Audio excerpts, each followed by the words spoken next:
Hello everyone, welcome back to the channel Pro Learners. So guys, I actually told you that I'm going to be posting the question answers of economics chapter 2 in this video, but I thought that let me post the history chapter first, and then I will be posting the science chapter also, and then I will be posting the question answers. Okay, so I hope that you guys have no issues with that. So today we are going to be studying the history chapter, the French Revolution, which is the chapter number 2 of class 9th NCERT. So let's begin this chapter, and before beginning I would highly appreciate if you guys could subscribe and like the video and press on the notification bell. It really just takes a second, so make sure to do that, and let's hop into the chapter. So the Russian Revolution. So, in the Russian Revolution, we first of all start with the age of social change. In the previous chapters, you read about the powerful ideas of freedom and equality that circulated in Europe after the French Revolution. So, after the French Revolution, Europe completely changed. Okay, there were powerful ideas of freedom which circulated in the entire Europe. The French Revolution opened up the possibility of creating a dramatic way in which the society was structured. Okay, so French Revolution actually changed the entire French society. As you have read, before the 18th century, society was broadly divided into estates. Okay, so as you know that there were first estate, second estate, third estate before the French Revolution, but after that everything was equal. Okay, now from here, Europe and Asia, new ideas about individual rights and who controls social power began to be discussed. In India, Raja Ram Mohan Roy and Desire talked about the significance of the French Revolution, and many other debated in the ideas of Europe. The developments in the colonies in turn reshaped these ideas of social change. Not everyone in Europe, however, wanted a complete transformation. So there were some people in India, some people in Europe, which did not want a complete transformation. Okay, although it was a good change, but there were some of the people who did not want this. So in the first part of the chapter, we start talking about liberals, radicals, and conservatives. One of the group which looked to change the society were the liberals. So okay, who were the liberals? Liberals was a group which looked to change the society. Okay, so liberals are basically the people who decided to completely change the society. Okay, so these are basically liberals. Okay, so this is a small definition of liberals. If they ask you who are liberals, so you have to write or in MCQ form, like our paper is going on in MCQ, so they can ask you that who were the people who decided to change the society. Okay, who are the people who decided to change the society, and there will be options given, like 4 options will be given, so you have to take liberals. Okay, so this is also what can happen in the MCQ pattern. We should remember that by this time European states usually discriminated in the favor of religion or another. Okay, so the European states in the favor of religion started to discriminate. Britain favored the Church of England, Austria and Spain favored the Catholic Church. Liberals also opposed the uncontrolled power of dynastic rulers. They wanted to safeguard the rights of individuals against the governments. So there were Britons. Okay, so first of all, let's again revise that who were liberals. Liberals are the people who wanted a change in the society. Okay, we should remember that at this time the European states usually discriminated in the favor of religion. Britain favored the Church of England, Australia and Spain favored the Catholic Church. Liberals also opposed the uncontrolled power of dynastic rulers. So there were dynastic rulers who were having a lot of power. That means the dynastic ruler can actually do anything he wants. Okay, there was no limit. Okay, so liberals wanted to actually oppose the uncontrolled power of the dynastic rulers. They argued for a representative, elected parliamentary government subject to laws interpreted by a well trained judiciary that was independent of rulers and officials. However, they were not Democrats. They did not believe in universal adult franchise. So, universal adult franchise means that everyone has the right to vote. But they were not Democrats, right? They felt that men of the property mainly should have the right to vote. So in the previous time, what was the belief that the men, only men who were having a good property and were having a lot of money, they will be only allowed to vote. Okay, not even women. Okay, if woman has a lot of money, she can't vote. Okay, only men with a lot of money can vote. Okay, anyone else can't vote. Okay, so this was a major thing which has happened, which used to happen in Europe, but it is a very bad thing, right? It is actually discrimination against women, because why can't women vote? They should vote. Okay, so next is, in contrast, radicals wanted a nation in which government was based on the majority of country's population. Many supported women's suffrage movement. Unlike rebels, they opposed the privileges of great landowners and wealthy factory owners. They were not against the existence of private property, but disliked the concentration of property in the hands of a few. So, in this case, the radicals basically wanted a nation in which government was based on the majority of country's population. That means when we say sometimes like majority wins. So the radicals were like, whatever the government is, the government should basically follow the majority of the population, the decision with the majority win. Many supported women's suffrage movement. Women's suffrage movement was basically for the right to vote, which women asked. Okay, so women basically asked for the right to vote, which was explained in the women's suffrage movement. And radicals also told that the private property should not be in the hands of a few. Okay, like private property should be in the hands of everyone, not in the hands of a few. Conservatives were opposed to radicals and liberals. Now, here comes a group of conservatives who were opposed to radicals and liberals. After the French Revolution, even conservatives had opened their mind to need for a change. So, conservatives, first of all, they started. For example, if this is a conservative and this is a liberal, so he is having some ideas, but the conservatives will always say that he is wrong, he is going to oppose him. Okay, but after the French Revolution, the conservatives also had an open mind to need for a change. Okay, that there was a change which was needed. Okay, earlier in the 18th century, conservatives had been gradually opposed to the ideas of change. Earlier in the 18th century, the radicals and the liberals thought that there should be a change, but conservatives were like, no, no change is required. But after the French Revolution, they also decided that yes, actually a change is required. Okay, such differing ideas about societal change clashed during the social and political turmoil that followed the French Revolution. The various attempts at revolution and national transformation in the 19th century helped define both the limits and potential of these political tendencies. So there were many different opinions, like radicals, liberals, and the other group. These all had different opinions. Okay, so these opinions further clashed, which actually led to the French Revolution.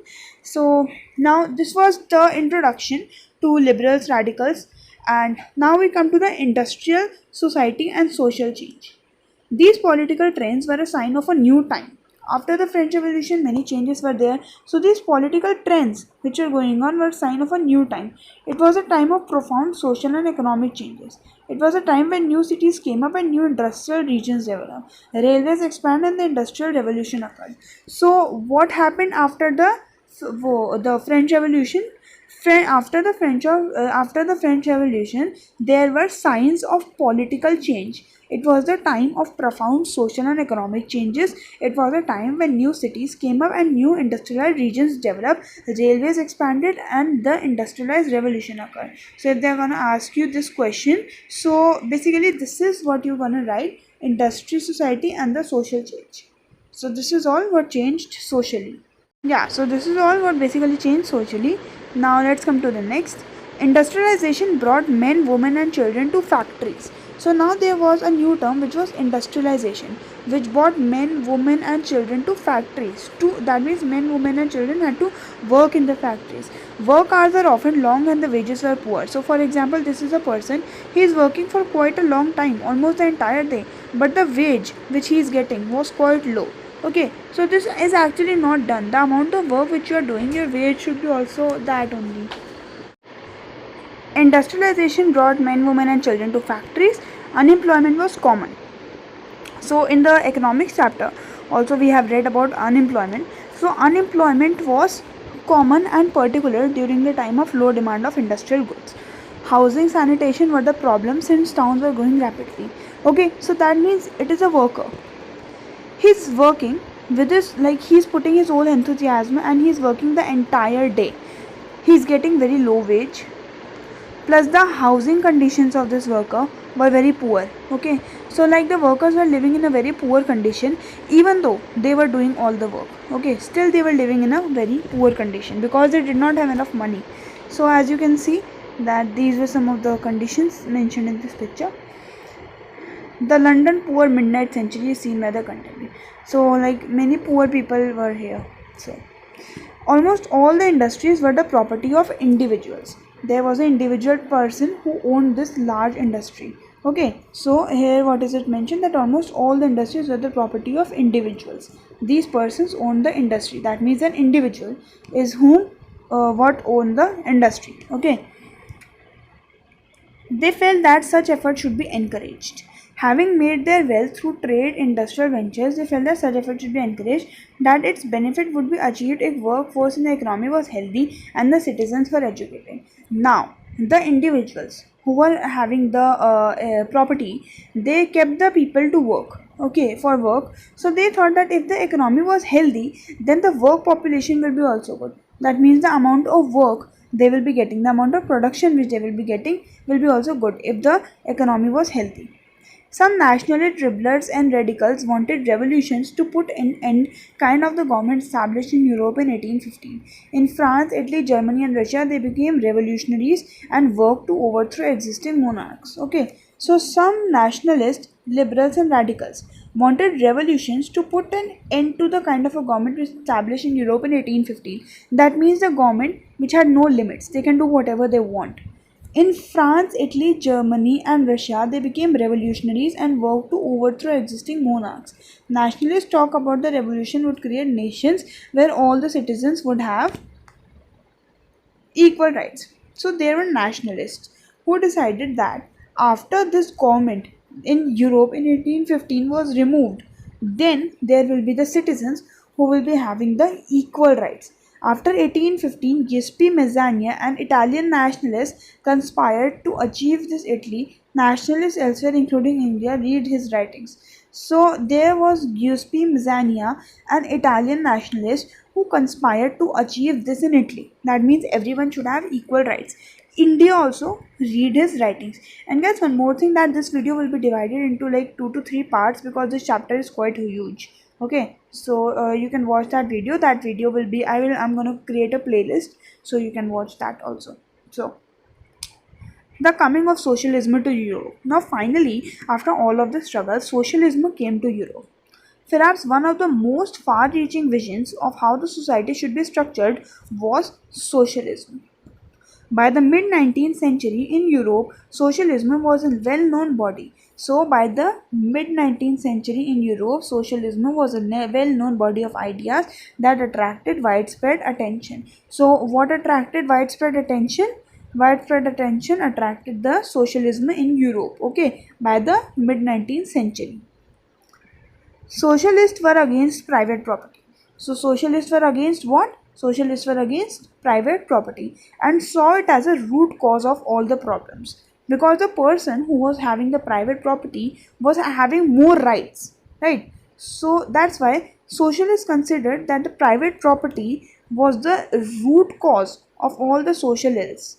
Why? Okay, you might wonder why. Individuals owned the property that gave employment, but the property were concerned only with personal gain and not with the welfare of those who made property productive.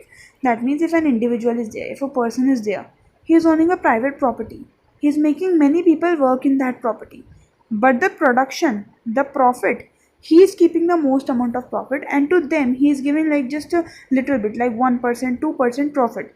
So this is not right. Okay, the people who are making the profit in your company should be given a good amount of profit, but the individual was keeping most amount of profit with him and not actually giving that much profit to the people.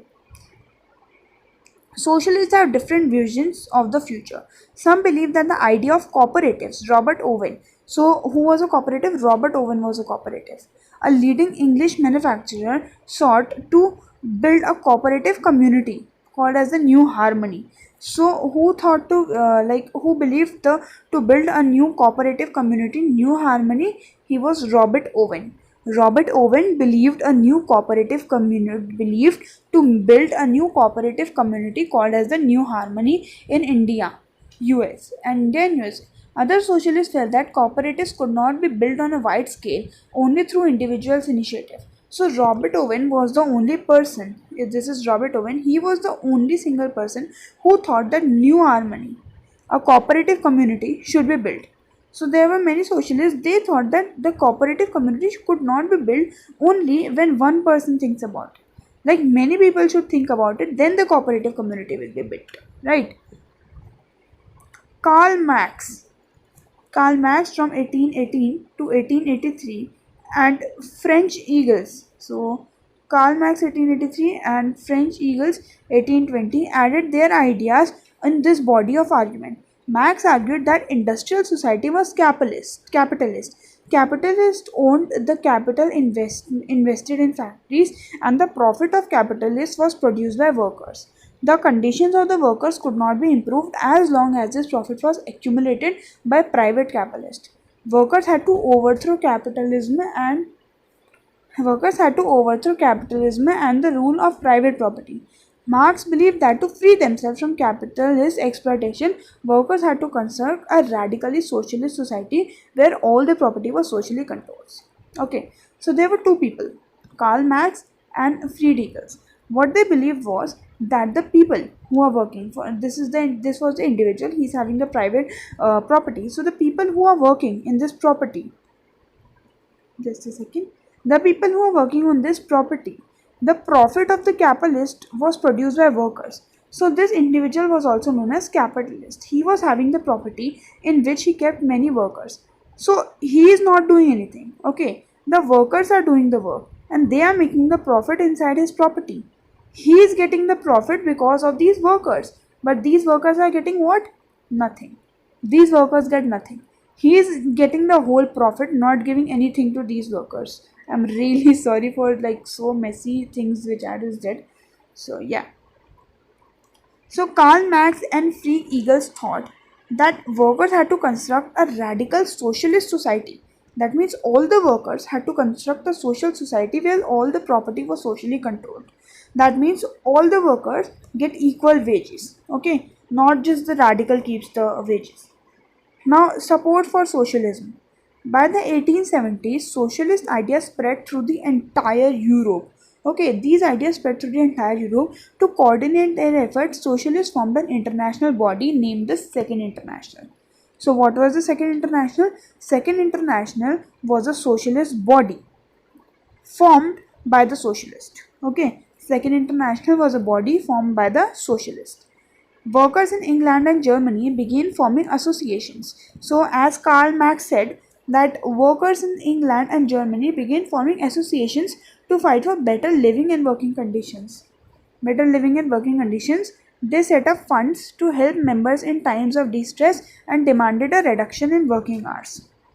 So, as I mentioned, that the working hours were long, but the wage which was given was poor, and the conditions in which the workers used to live, they were also very poor. So, workers in England and Germany formed associations, and they demanded for better working conditions, better wage, and low hours, because they literally used to work the entire day and get very low wage. So, they demanded that the wage should be good and the working hours should be reduced. So this was like some of the protests which they did, as you can see right here in London. So let's come to the next page. Now the Russian Revolution. I'm going to complete the Russian Revolution second in this video only. So this video is going to be quite long, but I request you to watch this entire video. So it's going to be good for you guys only. Okay. So yeah. Now the age of social change, this we have done. So, the Russian Revolution. In one of the least industrialized of European states, this situation was reversed. All the situation which we read above was reversed in one of the least industrialized European states. Socialists took over the government in Russia through the October Revolution of 1917. When did socialists took over the government of Russia? By the October Revolution of 1917. Like these are some basic points which you should know. Okay, because these can be asked in MCQs. The fall of the monarchy in February 1917. When did the fall of monarchy start? In February 1917.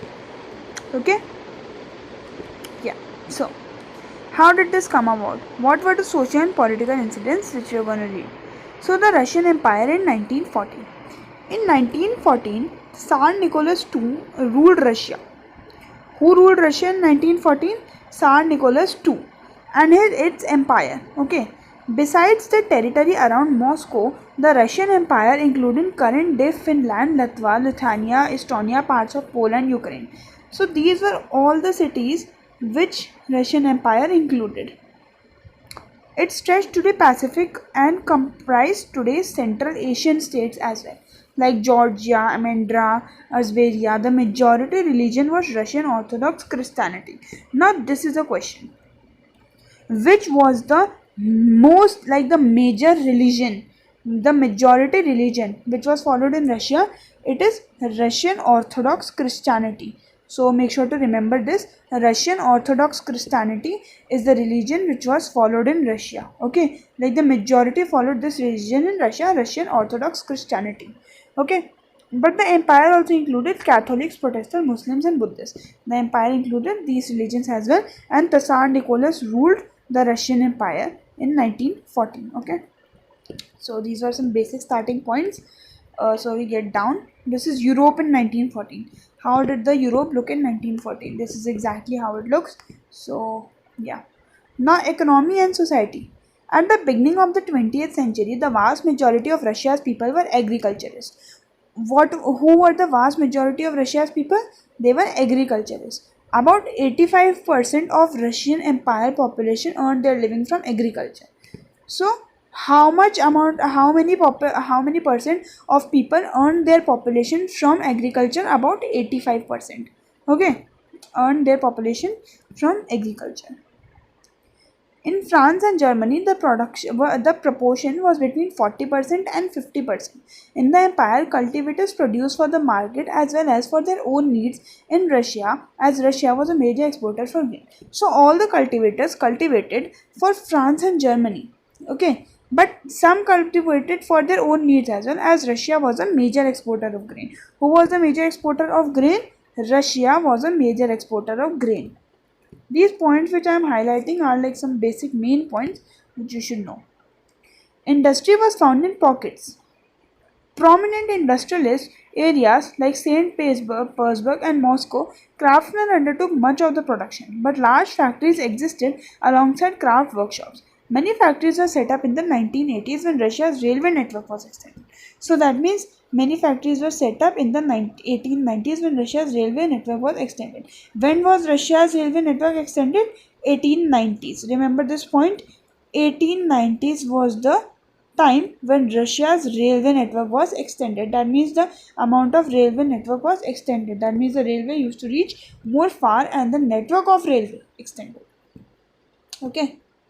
So workers were divided in social groups. Some had strong links with the villages from which they came, others had settled in cities permanently. So all the workers who used to work in the place, workers were divided into social groups. Workers were divided into social groups. Some had strong links with their villages from which they came, and some had settled in the cities permanently. Workers were divided by skill. Workers were divided by what? Workers were divided by skill. A metal worker of St. Petersburg called metal workers considered themselves aristocrats. Okay, now this is a question. Who considered themselves as aristocrats? Metal workers of St. Petersburg called themselves as aristocrats. Okay, so who considered themselves as aristocrats? A metal worker of St. Petersburg called himself aristocrat. This is what you should remember. Who called himself aristocrat? A metal worker of St. Petersburg called himself as aristocrat. Okay. Let's get down. Women made up 31% of the factory force by 1940. Women made up 31% of the factory labor force by 1940. That means 31% of the factory labor were women. They made up 31% and they made 31% by 1914. But they were paid less than the men, between half 3/4 of men wages. So women were paid between half 3/4 of men wages. So this can also question one come that women were paid how much? Women were paid half 3/4 of man wages. Division among workers showed themselves in dress and manners too. Some workers formed associations to help the members in times of unemployment or financial hardships, but such associations are few. Despite divisions, workers did untie to strike work. Stop work. When they disagree with employers about dismissal of working condition, these strikes took place frequently in the textile industry during 1896 to 1897, at the metal industry during 1902.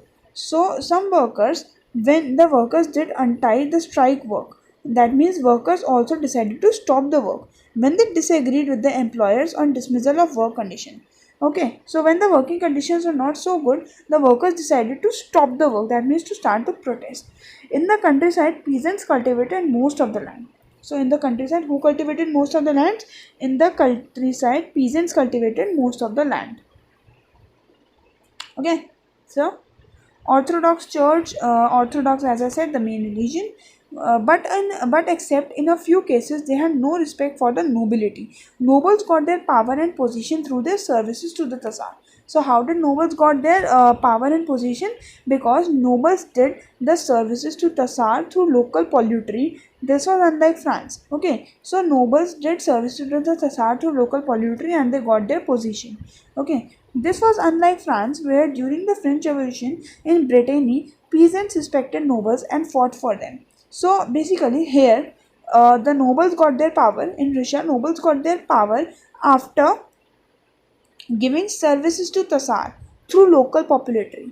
ठीक है? That means in Russia, nobles basically worked for the Tsar, okay, and got their positions. But whereas in the French Revolution in Brittany, peasants respected the nobles and fought for them. Then they got their position. So in France, peasants fought, then they got their position.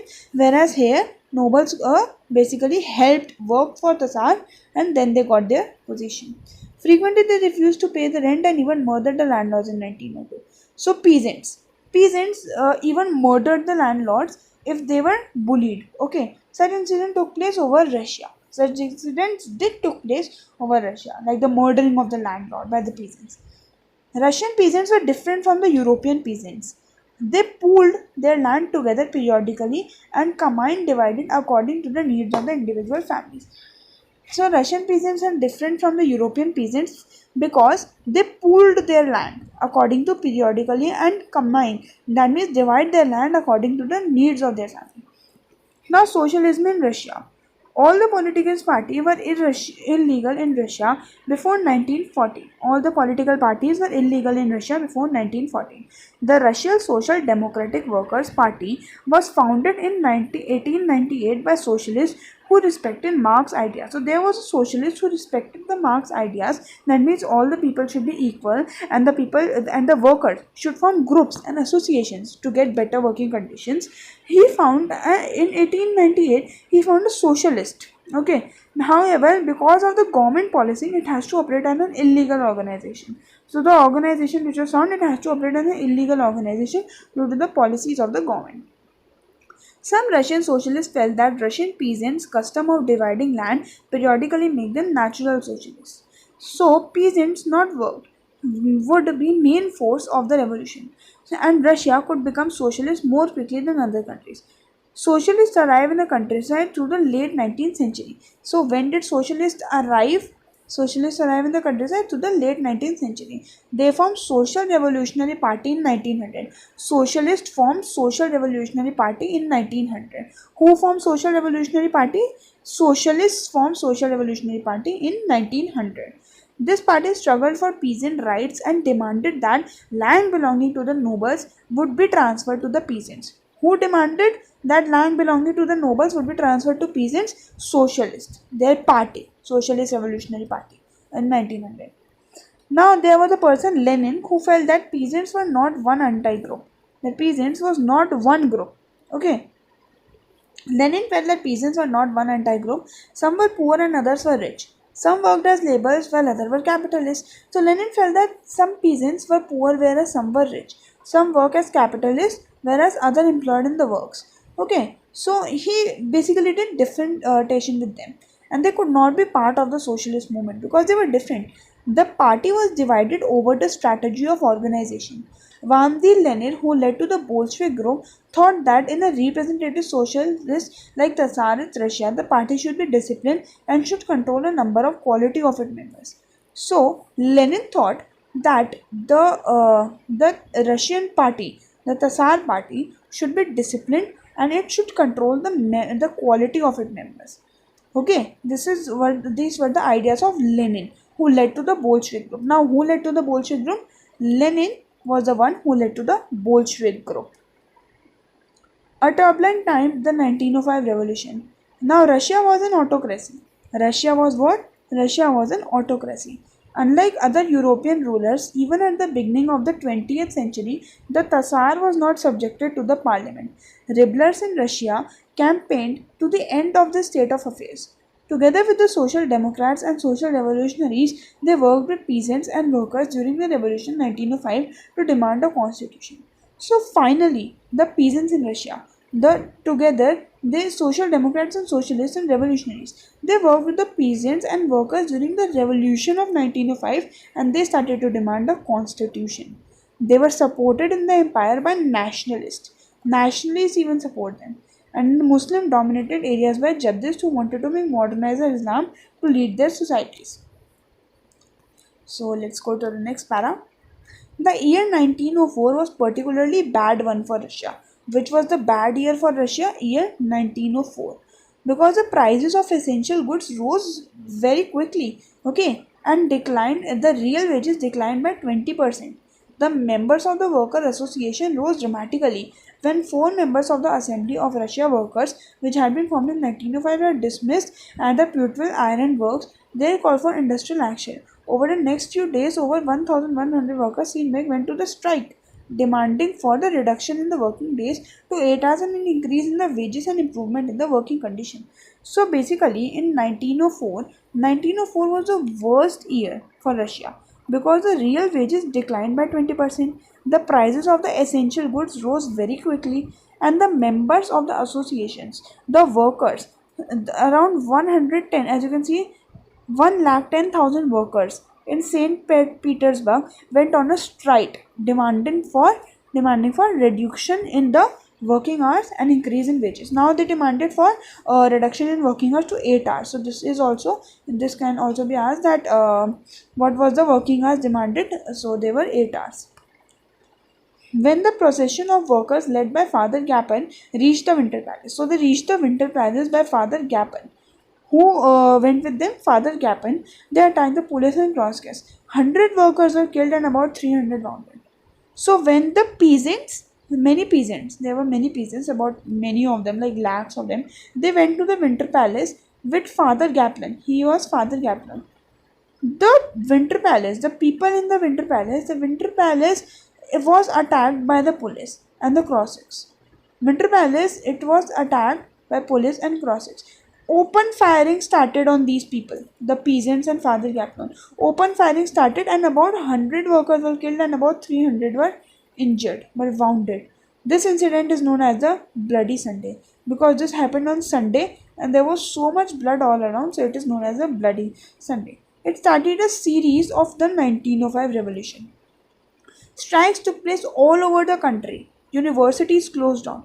When the student body scattered walks out complaining about the lack of civil liberties, lawyers, doctors, engineers and middle class established the unions and union demanded the Constituent Assembly. Finally, the unions demanded the Constituent Assembly. Who demanded the Constituent Assembly? The unions demanded the Constituent Assembly. And Bloody Sunday took place in 1905. Okay, so yeah, one more thing.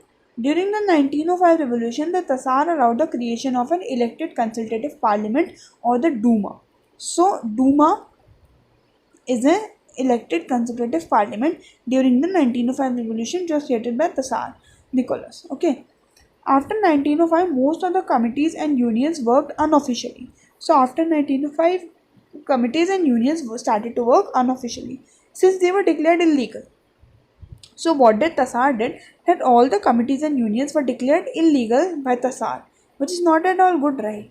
Since they were declared illegal, severe restrictions were placed on political activities. The Tsar dismissed the first Duma within 75 days and re-elected the second Duma. So first Duma was dismissed within 75 days and then he started to re-elect the second Duma. He did not want any questioning of his authority or any reaction to his power. He changed his voting laws and packed the Duma conservatives. Liberals and revolutionaries were kept out of the Dumas. The First World War and the Russian Empire. In 1914, war broke out between two European alliances, Germany, Austria, and Turkey. So, Germany, Austria, and Turkey, the Central Powers, and France, Britain and Russia, later Italy and Romania, these all countries were part of the First World War. Each country had a global empire, and the war was fought outside Europe as well as in Europe. So the First World War, all of these people, the First World War was fought outside Europe as well as inside Europe. In Russia, the war was initially popular and the people railed around Tsar Nicholas II as the war continued through. The Tsar refused to consult the main parties of the Duma. A German name at Petrograd, the Tsarians Alexander German origin, the First World War on the Eastern Front. Yeah, so this. Germany and Austria between 1914 and 1916, there were over 7 million casualties by 1970s. How many casualties? 7 million casualties by 1970s. As they retreated, the Russian army destroyed the crops and buildings to prevent the enemy from being able to live off the land. So what did Russian army basically did? This was the Russian army. They fought, they killed some people, and on the way they used to burn all the crops. They used to just burn all the crops so that the army coming couldn't cross this path because it was burned. So this was actually their strategy. What a smart strategy they had. And yeah, this led over to the 3 million refugees in India. So many crops were also destroyed. This war had a severe impact on industry.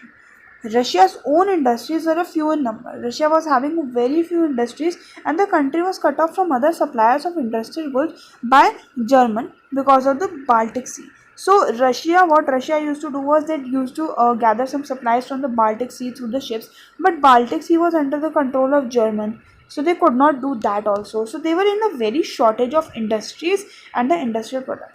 By 1916, railway lines began to break down. So we read that the railway began to expand. But by 1916, started to break down. Okay, so the condition of Russia was getting worse. For the people in cities, bread and flour became scarce. By the winter of 1916, riots at bread shops were common. So what were the things? By the winter of 1916, riots at bread shops were common and most of the things became scarce for the Russian people. That means less. So the February evolution in the Petrograd we will do in the next video because already this video is quite long. So I hope that you like it. Make sure to leave a like and subscribe. Share this video with your friends. Thank you. Have a great day ahead. Bye.